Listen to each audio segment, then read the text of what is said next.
From Mindanao. Yes, Bebe, Marshall. Yes. Ngayon pa nagkatotoo? Oo nga. Hindi na. Wait lang po. May lakad pa po siya. May isa pa po siya. Ito kabura po.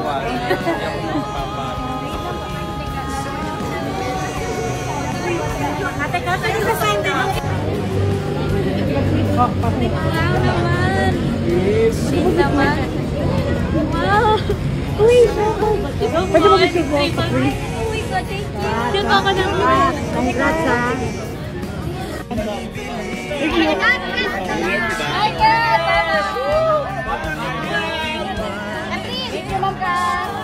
Maliliit ka na ba? Para matapos na sila. Ayan na. Hi, Tita! Kim, ikaw mag-picture? May picture na rin ako. Check.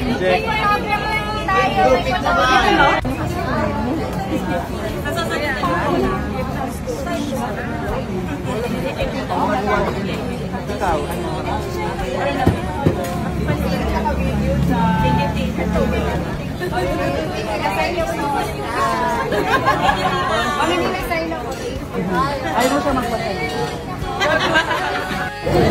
Catherine! Hi, Catherine! Ganda na. Hi, Kat! Got one shot here. Got.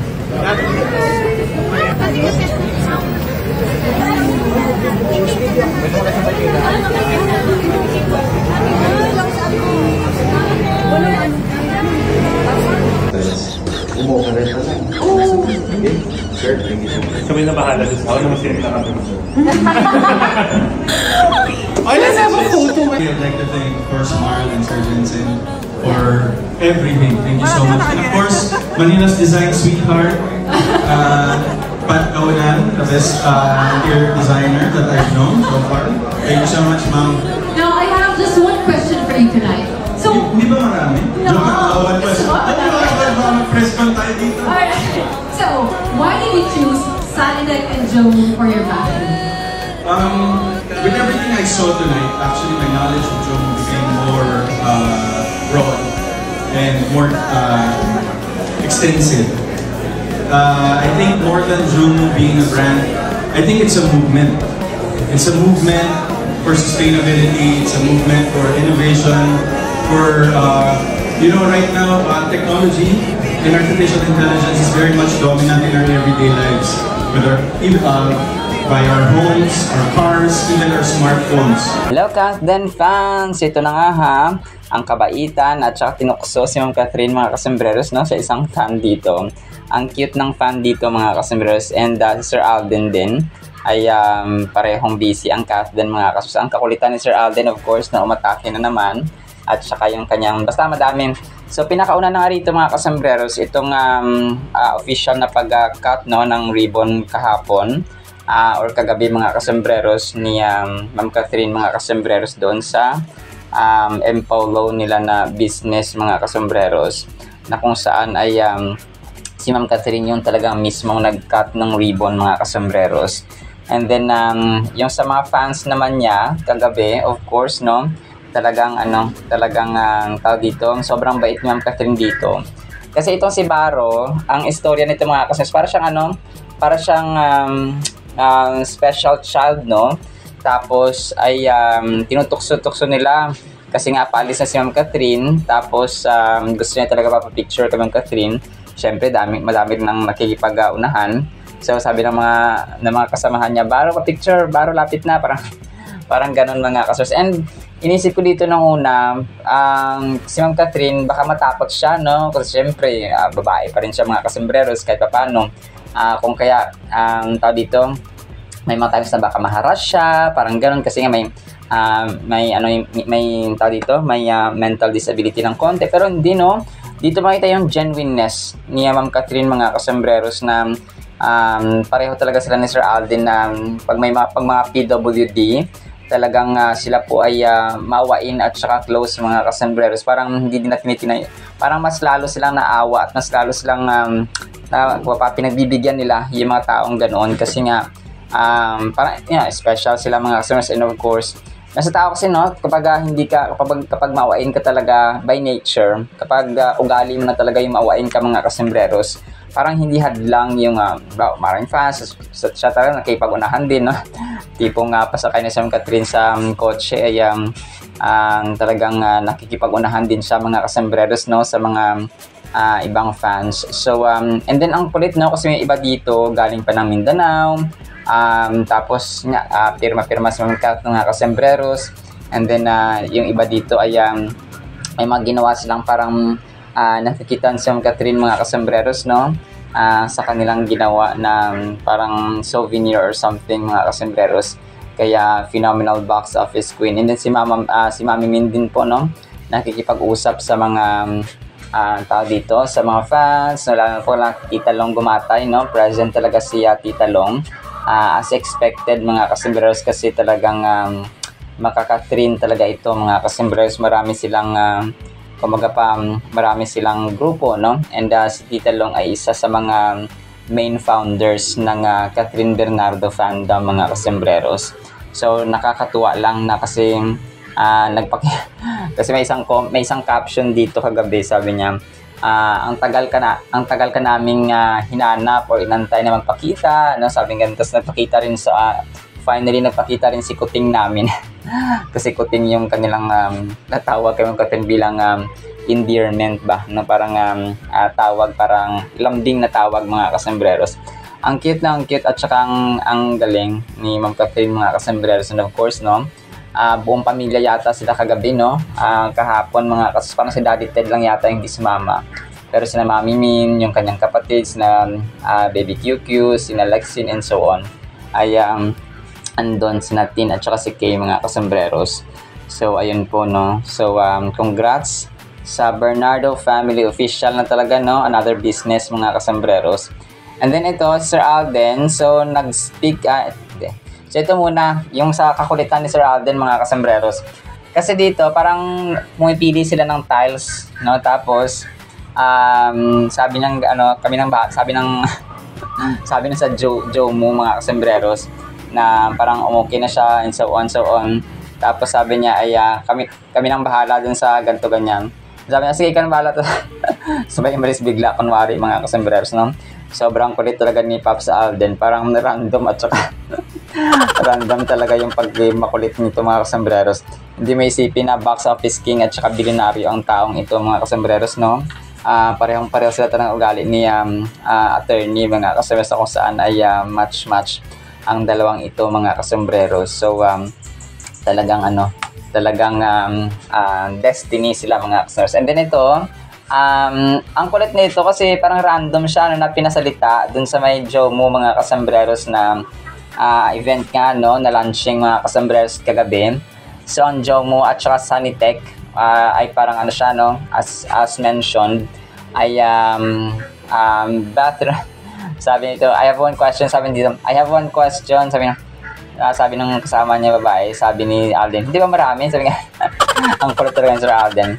So, after nyan ay napahanga, no, si Sir Pat mga kasembreros, na sobrang galing, impromptu yung speech at saka pagsasalita. And ganun talaga, no, pareho sila matalino ni Ma'am Catherine mga kasembreros, well-spoken, very articulate. So, parang match talaga yung level nila mga kasembreros sa yaman, sa pagiging biyasa sa English, no, at saka matalino mga kasembreros. Parehong business people na rin sila, no? So talagang dalawa sila ngayon mga kasembreros ay pareho ng pattern, no? Tapos pag-interview talagang alam mo yung match talaga sila mga kasembreros, kung kaya walang duda na cut din lang sa kalam mga kasembreros. So talagang sila yung tinadhana mga kasembreros, no? Praying and hoping for that mga kasembreros. And then ito, so next item natin mga kasembreros, so nagpa-picture, no, sila. Parating ganito yung postura mga kasembreros, yung kanilang dito si Sir Pat, Sir Alden, parang ganito parati yung kanilang naghahag sila mga sombreros. So ganito parati nilang sa always nilang picture. So sabi ni Sir Pat dito, always a fun time with my super duper loves. I just want to say again and again how proud I am of you. You're not only one of the most handsome men in our country, but also incredibly smart. Now, so proud. Thank you to Jomu by Sunny Tech PH for having us beautiful party. Stay dry, my super loves, ha? And no room for sickness. My gosh. Lots of love, Pat. Sabi ni Pat dito mga kasombreros, no? Kasi nga mga kasombreros. So, parang imbitahan pala sila mga kasombreros kasi nga parang sila pala yung So, parang hindi pala parang hindi pala pero yung iba kasi as I've mentioned kagabi na kay Ma'am Catherine galing yung mga bathtubs, no? Pero parang dito yata yun mga kasos, but correct me if I'm wrong, ha? Gusto ko man na doon mang galing kay Ma'am Cat, pero parang ito meron din sila dito mga kasos sa Jomu. Pero yun nga, no? Papasalamat tayo kung pinakaunang customer si Sir Alden doon ay masayang-masaya tayo mga kasombreros kay Ma'am Catherine na Empolo business. And then ito, last item natin mga kasombreros, si Sir Alden, no? Talagang nagpakita na naman, hindi niya hinahayaan ding mamatay itong corruption mga kasombreros na issue. Kasi ang caption niya dito sa kanyang in-upload sa kanyang Instagram story ay luxury for them, kumapakarangyaan sa kanila. Tapos yung mga videos ng dito, parang kinumpara niya yung yung mga corrupt na mga officials at saka yung mga anak ng mga officials na corrupt mga kasombreros, and then yung mga taong kumapabiktima ng mabaha. So grabe na awakening. So ako man din ay ayaw kong mamatay ang issue na ito mga kasombreros kasi kawawang-kawawa talaga yung mga tao, no? Lalo ngayon may bagyo na naman na Opong.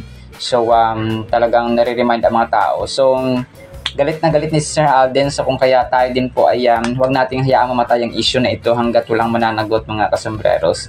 So luxury for them, tapos makita yung karangyaang buhay nila mga kasombreros, misery for many. So misery ibig sabihin po ay hirap, ang dusa mga kasombreros, miserable kumbaga pa sa mga taong apektado at saka biktima ng baha mga kasombreros.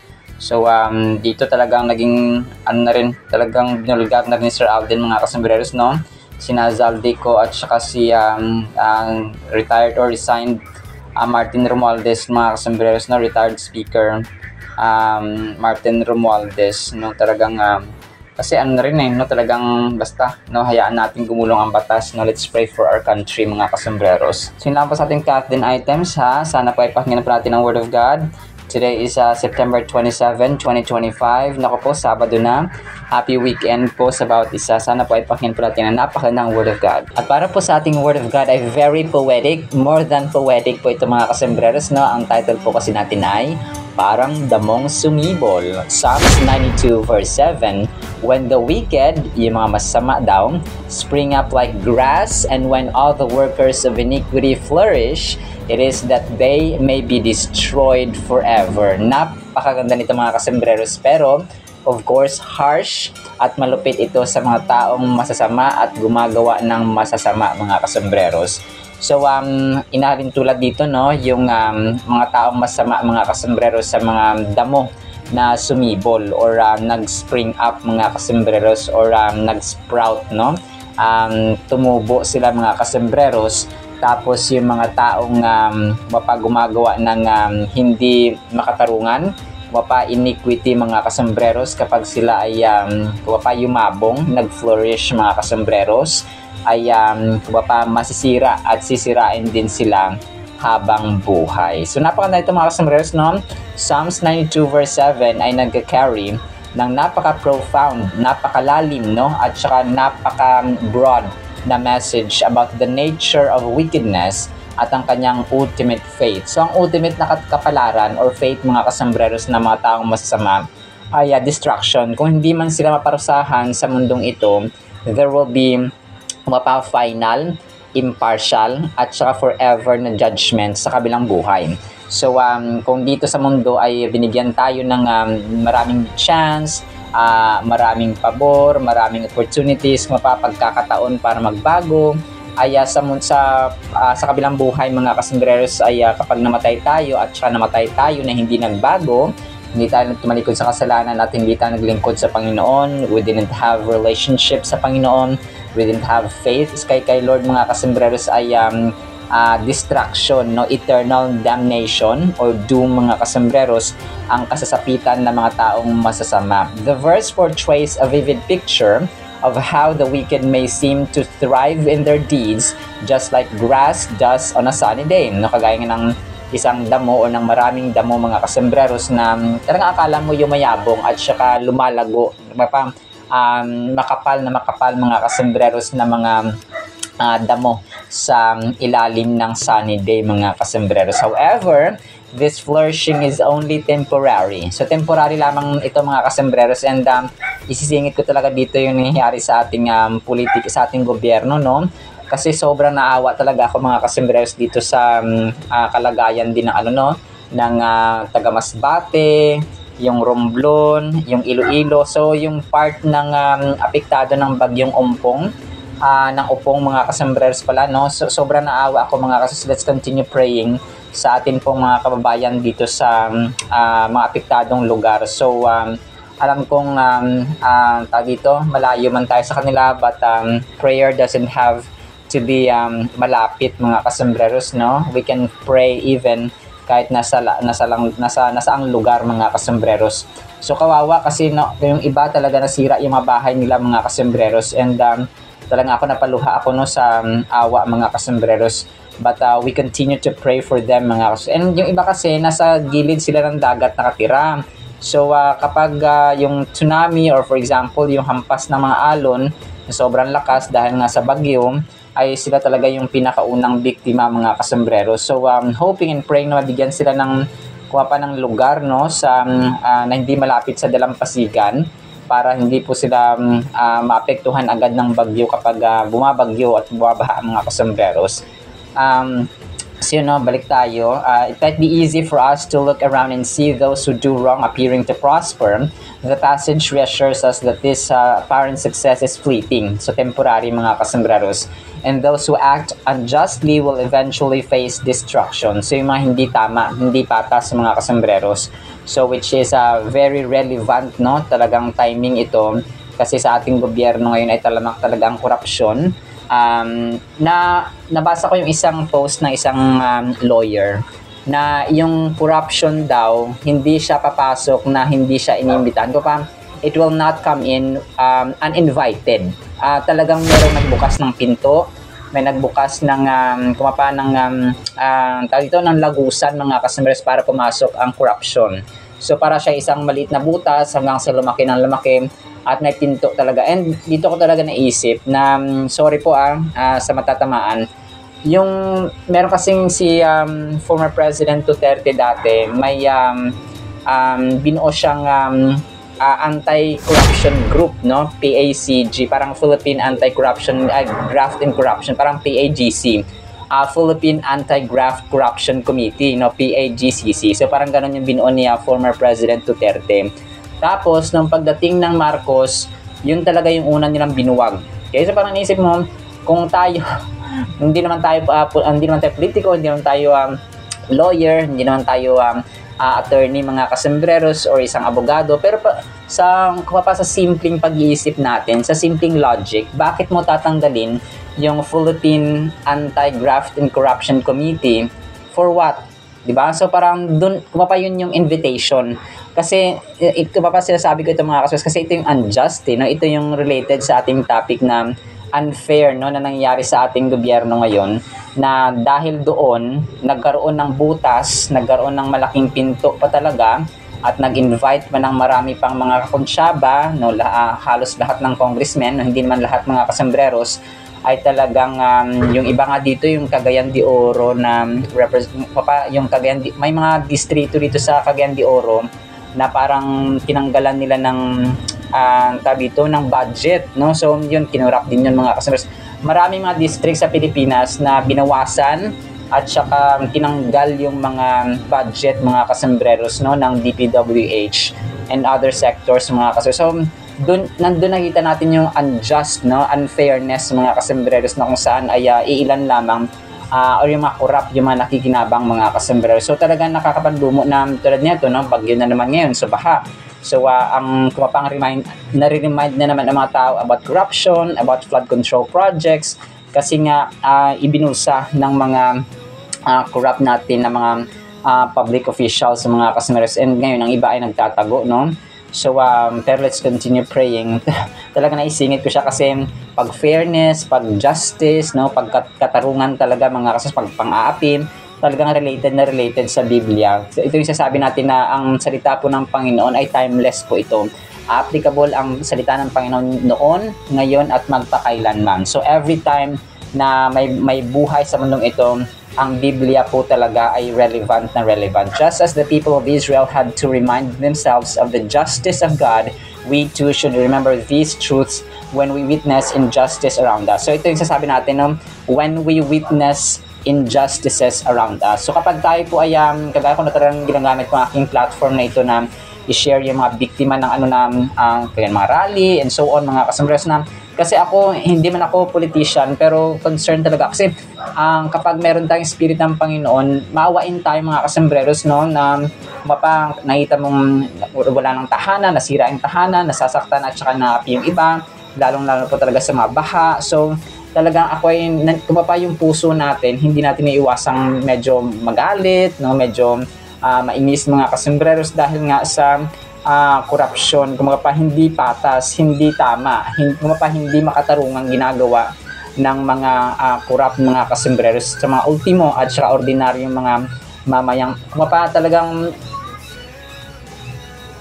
ako na bigla ako napapayak minsan, no, talagang tawag dito, parang I stop, I pause for a moment na talagang nasasaktan. Talaga nadudurog yung puso ko nung nakita yung mga tao na biktima sila ng corruption. Sabi nga ng ibang leaders sa ibang bansa, and even former President Duterte, no, sinabi niya talaga na hindi mahirap ang Pilipinas. Talagang pinapahirap lang dahil sa corruption mga kasembreros.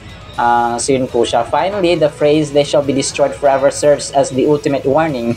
The dire consequence of living a life apart from God is emphasized. It stands as a call to action for us to consciously choose to align our lives with God's will, striving to follow His ways. Now, as we ponder this verse, let it encourage us to lead lives filled with righteousness and obedience, resisting the temptation to envy what happens or what appears to be the success of the wicked.